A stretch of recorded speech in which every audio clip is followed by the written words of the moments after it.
Welcome to Episode Echoes, and today we're reviewing The Agency Episode 1.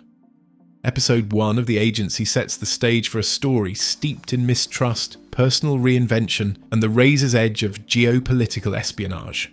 Before we start, if you haven't already, please consider subscribing and ringing the bell to stay in the loop when we release new videos. Also, because this video contains key plot points and events from the episode, a spoiler alert is in place. Martian, a seasoned CIA agent, is pulled from a 6-year undercover mission in Ethiopia, returning to London with little notice. Martian's arrival in London is swift and sterile. From the moment his plane touches down, the CIA whisks him away to a safe house, a standard precaution for someone freshly extracted from deep cover. Although Martian projects his usual calm, he vents his frustration about being given only 48 hours to pack up an operation, 6 years in the making. This frustration simmers beneath the surface, revealing a man who's used to control and doesn't appreciate when it's taken from him. Even in his new home, Martian wastes no time assessing his surroundings. He finds 3 listening devices scattered throughout the apartment, treating the discovery with more amusement than alarm. Surveillance is routine after all, but Martian's quiet discontent is clear. Meanwhile, back in Belarus, a seemingly unrelated event unfolds. A drunk man crashes his car, causing chaos before being arrested. The London field office quickly identifies him as one of their own, an operative codenamed Coyote, and the implications are bad. Coyote's arrest and apparent intoxication don't just threaten his cover. They could jeopardize every operation tied to him, especially in the sensitive regions of Russia and Ukraine.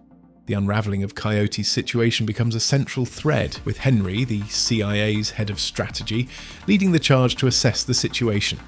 Concerned about Coyote's state of mind, Henry tasks Frank with reviewing footage of the agent's under the influence training, a protocol designed to test how operatives perform while impaired. Frank chooses to conceal the truth, telling Henry that the tape is corrupted. However, it is later revealed that Coyote had refused to complete the training. He was in the Recovering Alcoholics program and was already 6 years sober.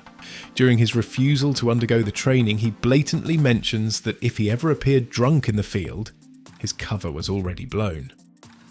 Meanwhile, Coyote's handler, Owen, combs through their recorded conversations for clues, and the signs aren't promising.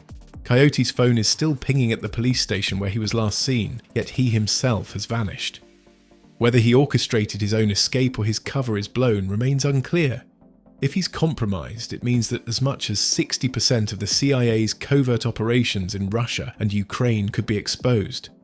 The stakes climb higher when Langley demands updates. Station Chief Bosco, hoping to downplay the crisis, calls it a local problem, but his boss, Officer McNutty, isn't buying it. He warns that Minsk is a huge domino that could set off a series of events leading to eventual nuclear conflict. While the Coyote crisis escalates, Martian begins to reacclimate to his old life. On his request, he is visited by his teenage daughter Poppy, and they both share a good chemistry. However, it's easy to see that their relationship is brittle, marked by 6 years of estrangement that no amount of fatherly charm can erase.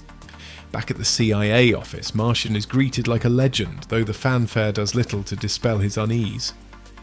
Henry briefs him on the political climate, pointing out that the Russian embassy in London now has 30 satellites where it used to have only 3. Cold War's back. It's chilly as fuck. It's a loaded statement, one that hints at the challenges Martian will face as he's thrust into a world that feels both familiar and foreign. But Martian's return isn't just about reliving the past, it's also about shaping the future. His new mission is to train Danny, a young operative preparing to go deep cover in Iran. Their first training session is a masterclass in Martian's no-nonsense philosophy. This is the lesson. Never rely on the op to make you safe. Rely on yourself.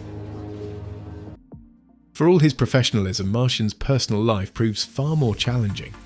Early in the episode, we learn he broke things off with Sammy, his married lover in Ethiopia, under the pretense of taking a teaching job in Jordan.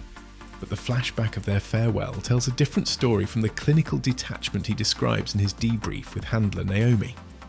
Despite the supposed finality of their parting, Sammy isn't out of Martian's life for long. Scenes of unrest after a bombing at the university where Sammy is allegedly going to work distracts Martian as he is concerned about her safety. Against protocol, he buys a burner phone and calls her, relieved to hear that she is safe and surprised that she's also in London. Their reunion is inevitable. Martian temporarily slips his tail to meet Sammy at a hotel. Their conversation is boring and expectedly progresses to the bedroom. A flashback reveals that Naomi had warned Martian about Sammy from the start, advising against romantic entanglements. As the episode closes, Coyote's fate hangs in the balance and Martian's tangled emotions threaten to undermine his razor-sharp instincts. Frank's warning to Henry about Martian being dangerous feels prophetic, like a reminder that even the most skilled operatives are fallible. Martian's world is one of shifting alliances and unseen threats where every decision carries weight and every connection is a liability. Is Sammy truly who she says she is? Can Coyote's disappearance be contained before it sets off a chain reaction? And most importantly, is Martian still the man the CIA believes he is, or has 6 years in the shadows changed him completely? I hope you enjoyed this video. If you did, please consider giving the video a like and subscribing to Episode Echoes for more TV and movie reviews.